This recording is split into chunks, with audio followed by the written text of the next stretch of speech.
Hello everyone, চলে আসছি নতুন একটা রেসিপি নিয়ে। আছে পটল আলুর তরকারি করব কষা কষা করে, একদম মাংসকে হাড় মানিয়ে দেবে এমনভাবে তৈরি করলে। খেয়ে দেখো এরকমভাবে পটল আলুগুলো এরকমভাবে কেটেছি, তুমি দেখতেই পাচ্ছ। তারপরে এখানটায় আমি কি এরকমভাবে কেটে নিয়ে একটু তেল গরম করে দিয়ে হালকা ভেজে নেব, নুন হলুদ দিয়ে ভালোভাবে লাল লাল করে একটা ভেজে নেব যতক্ষণ না একটা কালারটা চেঞ্জ হচ্ছে। এখন দেখতে পাচ্ছ প্রায় 2-3 মিনিট ভাজার পর কালারটা একটু চেঞ্জ হয়ে গেছে, লাল লাল হয়ে গেছে। তারপরে আমি এখানটা পেঁয়াজ বড় বড় করে এরমভাবে কেটে দিয়েছি।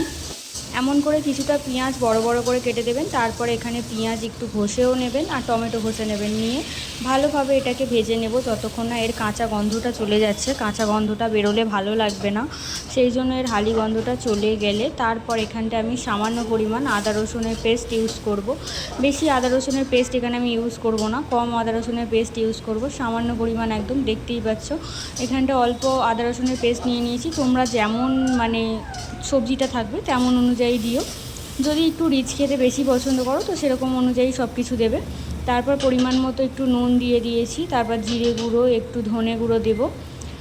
তারপরে এখানটা একটু চাট মশলা দিয়ে দিয়েছি, চাট মশলা, তারপর একটু হলুদ গুঁড়ো, তারপরে এখানটা আমি একটু লঙ্কার গুঁড়োটা একটু পরিমাণ অনুযায়ী তোমরা দেবে।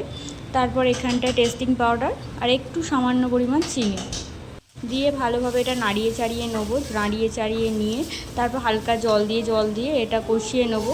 হালকা হালকা একদম একটু করে জল দেবো, দিয়ে যতক্ষণ না তেল ছাড়বে ভালোভাবে এটা কষিয়ে নেবো। এখানে দেখো কষাতে কষাতেই তেল বেরিয়ে যাবে আর এটা কষিয়ে নেওয়া হয়ে গেছে। দেখো তেল ছাড়া শুরু হয়ে গেছে। এবার আমি আগে থেকে যে সবজিগুলো কেটে রাখছি সেগুলো এবার দিয়ে দেবো। একটু জল দিয়ে ভালোভাবে কষিয়ে নিয়ে আগে থেকে যে সবজিগুলো কেটে রেখেছিলাম, যেগুলো ভেজে রেখেছিলাম, সেগুলো আমি দিয়ে দেবো। কাঁচা সবজি কিন্তু একদমই না। এখানটায় সবজিগুলোকে দিয়ে ভালোভাবে কষিয়ে নেব অনেকক্ষণ ধরে। ঢাকা দিয়ে কষাবো আমি যতক্ষণ না এই সবজিগুলো থেকে তেল ছাড়বে।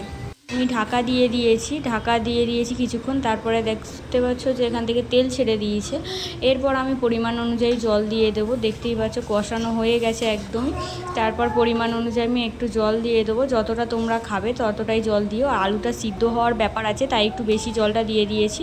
জলটা কিন্তু মরে যাবে, কষা কষাই জিনিসটা করব। তারপর আমি এখানটা 15 মিনিট পরে আমি ঢাকাটা খুলবো। 15 মিনিট পরে দেখো প্রায়ই আমার হয়ে গিয়েছে। এই যে বন্ধ করে দিয়েছি আমি গ্যাস। আর এটা খেতে অসাধারণ লাগে। আজকের রেসিপি এই পর্যন্তই। কেমন হয়েছে অবশ্যই কমেন্টে জানিও। এটা রুটি তরকারির সাথে অসাধারণ লাগে। ভালো লাগলে লাইক কমেন্ট শেয়ার করে দিও। আজকের ভিডিওটা এই পর্যন্তই। টাটা, বাই বাই, ভালো থাকবেন।